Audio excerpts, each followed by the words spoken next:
नमस्कार, मैं कुसुम और आप देख रहे राजस्थान धड़का न्यूज। विप्र फाउंडेशन ने मुख्यमंत्री के नाम कलेक्टर को दिया ज्ञापन।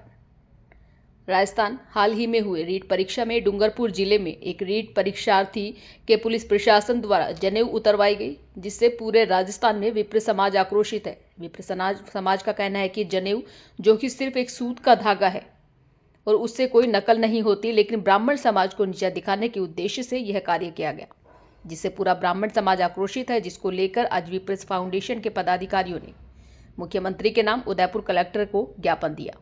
विप्र जिला संयोजक के शर्मा, जिलाध्यक्ष नरेंद्र पालीवाल, राकेश शर्मा, मगन जोशी आदि समाज बंधु उपस्थित रहे। Bureau report Dinesh Odiche. प्रदेश उपाध्यक्ष। आज जो ये घटना हुई है, इस घटना की कड़े शब्दों में निंदा करते हैं। हमेशा सनातन धर्म को ही टारगेट मान करके जो कार्य किया जा रहा है, इसके लिए आज बहुत बड़े लेवल पे हम लोग विरोध किया है और ये आवाज जयपुर तक पहुंचेगी, दिल्ली तक पहुंचेगी और आने वाले टाइम में ऐसी घटना की पुनरावृत्ति नहीं हो, इसके लिए बहुत विरोध भी इस तरह से किया जाए कि अब की बार अगर ऐसी छेड़छाड़ की गई तो बहुत गंभीर परिणाम भुगतने पड़ेंगे। फाउंडेशन के पदाधिकारी और हमारे सारे ब्राह्मण समाज के उदयपुर के हैं, उनके जो मेन अध्यक्ष वगैरह है वो इस कार्यक्रम के अंदर आए हैं। और मुद्दा ये है कि अभी जो रीट की परीक्षा हुई थी, उस परीक्षा के अंदर ब्राह्मण समाज के जो व्यक्ति था उसको जनेऊ उतारने के लिए बाध्य किया गया इंटेंशनली, जबकि कहीं कोई कानूनी कार्रवाई या कानूनी उनके ऑर्डर्स में नहीं लिखा हुआ है ब्राह्मण व्यक्ति की जनेऊ वगैरह उतारी जाए।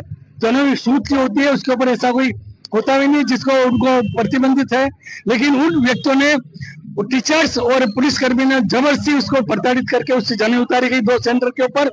हमने तुरंत प्रभाव से राज्य सरकार से भी, हमारे डूंगरपुर के पदाधिकारी विप्र फाउंडेशन के, उन्होंने इसको लेकर के ज्ञापन दिया। ज्ञापन देने के बाद उनको तुरंत प्रभाव से जो टीचर्स थी उसको वहां पे निलंबित कर दिया, लेकिन जो पुलिस का जो कर्मचारी था उसको खाली वहां से हटा करके लाइन हाजिर किया है। हमारा कहना यह है कि बार बार ब्राह्मण समाज के व्यक्तियों के साथ ये लोग जो करते हैं, ये इंटेंशनली उनको प्रताड़ित करते हैं ताकि वो मानसिक तौर से पीड़ित हो जाए और उसको परीक्षा के अंदर वो ढंग से परीक्षा नहीं पाए। हम माननीय मुख्यमंत्री महोदय से आज इस ज्ञापन के माध्यम से ये उनको हमारी भावना से अवगत कराना चाहते हैं। बार बार जिस ढंग से ब्राह्मण समाज के व्यक्तियों के साथ इस दुर्भावना से व्यक्तिगत तौर से जो लोग ऐसा कार्रवाई करते हैं, उनके खिलाफ तुरंत कड़ी से कड़ी कार्रवाई की जाए। दूसरा मुद्दा हमारा है दरियावत के अंदर जो डॉक्टर है मेन, उसने वहां दुकानदारी खोल रखी है और पिछले समय 2 महिलाओं की खाली गलत इंजेक्शन लगाने से, गलत ट्रीटमेंट करने से उसकी मृत्यु हो गई। हमने उसके बाद भी वहां हमारे लोगों ने विप्र फाउंडेशन के कार्यकर्ताओं ने ज्ञापन दिया, लेकिन उसका अभी तक कोई, खाली जो नर्सिंग स्टाफ था उसको वहां हटा करके उन्होंने उसकी इतिश्री कर दी, लेकिन डॉक्टर के खिलाफ कोई कार्रवाई नहीं की गई। अब माननीय कलेक्टर महोदय से, माननीय मुख्यमंत्री से उसको डॉक्टर को तुरंत प्रभाव से हटाने की और उसके खिलाफ कानूनी कार्रवाई करने की मांग करते हैं।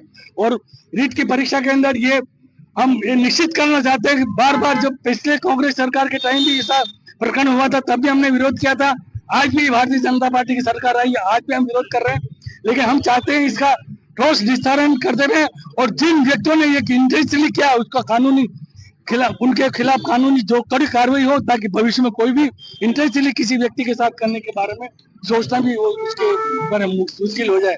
आज हम माननीय मुख्यमंत्री को ये कलेक्टर महोदय से ज्ञापन दे रहे हैं। नियमों की जो पालना होती है सदैव ऊपर से आए आदेशों की होती है और सदैव देखा जाता है कि छोटे से कर्मचारी को बिजली गिर जाती है, बड़े बड़े जो दाग होते हैं वो तो बचे हुए रहते हैं। आप जो कह रहे हैं वो बात मैं मान रहा हूँ, लेकिन आज देखो इतने सारे क्षेत्र के अंदर 30, 40, 50, 100 ये एग्जामिनेशन सेंटर थे, खाली 2 सेंटर के ऊपर ये कार्रवाई हुई, तो 2 सेंटर के ऊपर क्यों नहीं?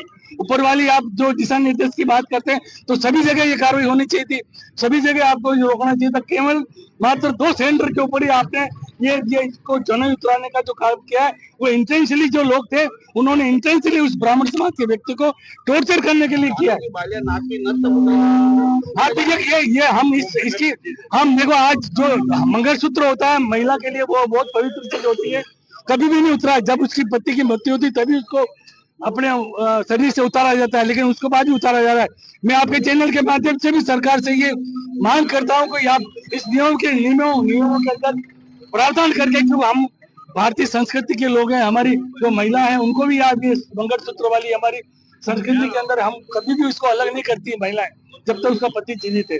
हम चाहते हैं सरकार भी इसके बारे में तुरंत निर्देश। सरकार की ओर से बात मतलब ये बार आप देखेंगे तो बार बार पेपर लीक के मामले सामने आ रहे हैं, तो सरकार इस पर सख्त कार्रवाई करने के लिए ऊपर से दिशा निर्देश करती है, तो आप इसको क्या सोचते हैं, फिर इस मामले को कैसे जोड़ते हैं? देखो इस मामले को छोड़ने वाली बात है, कुल मिलाकर देखो आज आप सरकार अपने हिसाब से काम करती है। आप देखो सारा कुएं के अंदर भांग घुली हुई बात मैं नहीं कहता हूँ, लेकिन जहाँ जहाँ ये लीकेज पॉइंट है सब भ्रष्टाचार हर जगह है, वो मैं नहीं कहता हूँ भ्रष्टाचार नहीं है। कांग्रेस सरकार टाइम था और बीजेपी के टाइम सरकार में भी है, लेकिन जब तक हम लोग जागरूक नहीं होंगे, हम जब तक हम लोग इनके खिलाफ कदम नहीं उठाएंगे, हम जब तक इनके खिलाफ आवाज नहीं उठाएंगे, तब तक ये लोग भी, इनके ऊपर भी अंकुश नहीं लगेगा और इनके ऊपर भी नकेल कसी जाएगी।